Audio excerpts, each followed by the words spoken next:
Hello everyone. Today I wanted to share some really special books with you.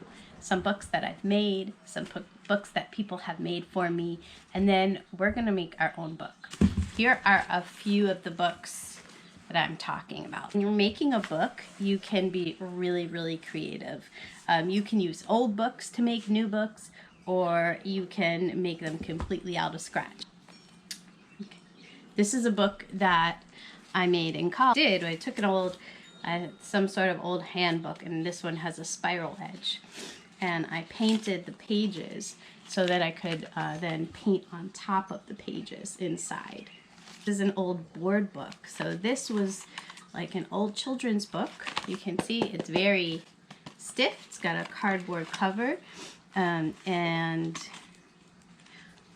I was able to paint over all of the pages and then make my own designs inside the whole book. Here's another book that a friend made me. The cover is made out of a cereal box, and there's some purple pages inside. This is a very special book that my daughter made in kindergarten, and I used a painted stick and a rubber band. The cover is made out of cardboard, and the pages are made out of brown paper. I have some pieces of paper, and you don't need white printer paper. I've got some pieces of newspaper. I do have this is a scrap piece of printer paper that got sort of bent up, so I can't use it in my printer anymore. I also have some green printer paper. So I have a few pages, I don't know, maybe 6. And so the important thing is that your pages are all the same size. So I had to cut my newspaper down so it would be the same size as my other paper. I have a brown grocery bag, which I'm going to use for the cover. If you don't have a brown grocery bag, you can use cardboard, or you can use any other kind of paper that you have. It's a twisty tie that I found on a package of bread. You could use a pipe cleaner, any kind of string or yarn that you have. And I'm just going to pull the handles off first, because I don't need those.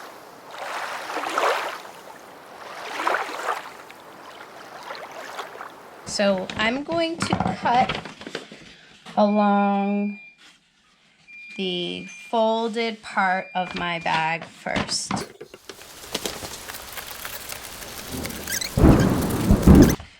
I have a single piece of flat paper, and I'm going to measure it, see how big it is compared to the rest of my paper. So it's quite a bit bigger. I want it to be a little bit bigger, but not too much bigger. Line it up on the edge, and I kind of like this edge here with this cutout part, so I'm going to use that. So I'm going to line up my paper and cut around it. Remember I said I'm making my cover just a little bit bigger than the rest of my paper.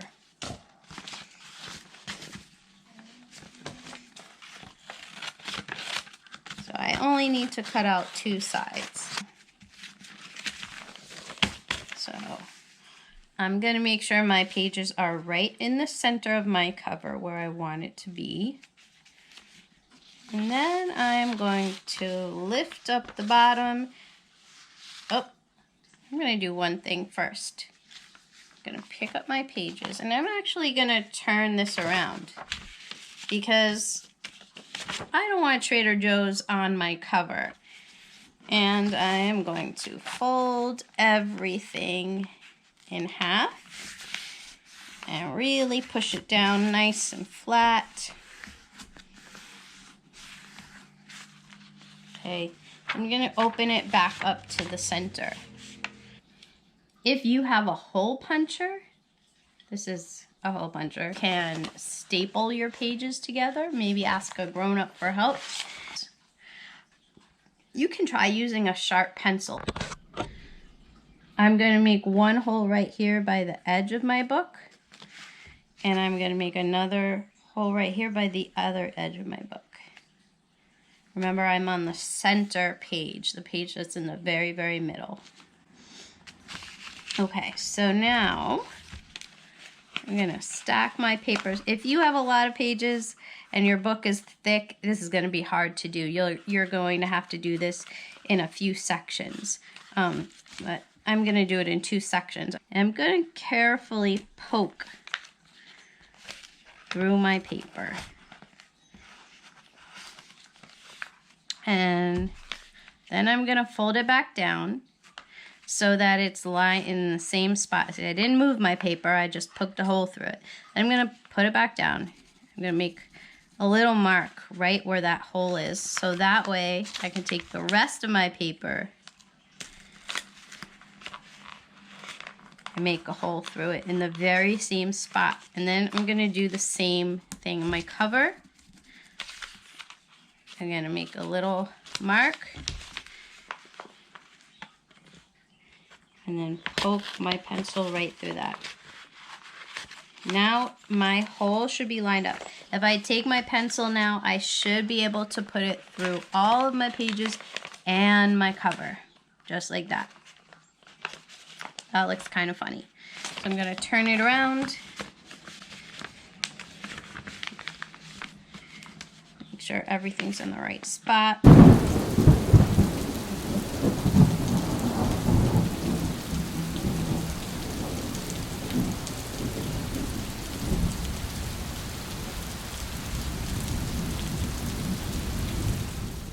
And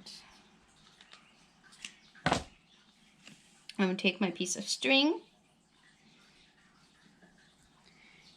and I'm going to put it through one hole.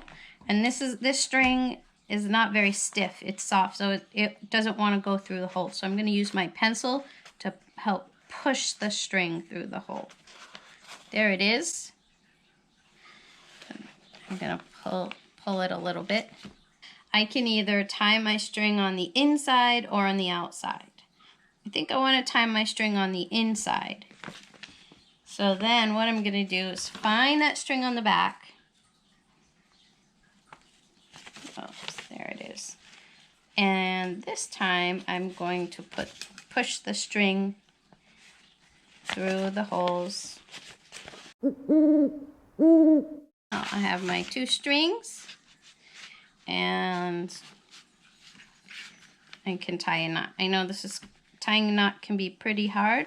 Ask someone to help you tie a knot, okay? So that's one way to do it, okay? So now, close it up again, and there's my journal, right? I'm gonna show you another way. So I'm gonna actually cut my string. So I already have 2 holes. Okay, so here's another thing I can do.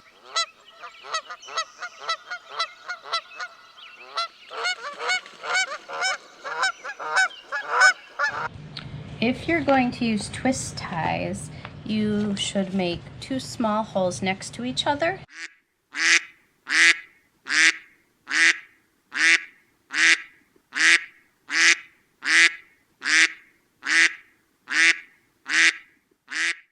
Flip it over and twist.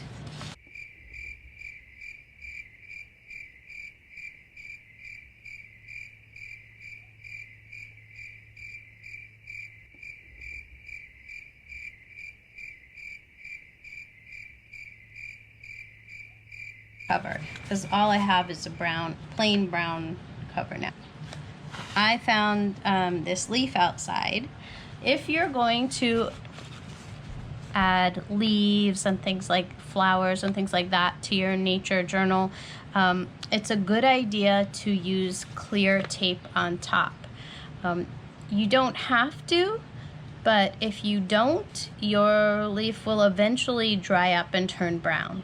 If you're okay with that, then you don't need any tape on top.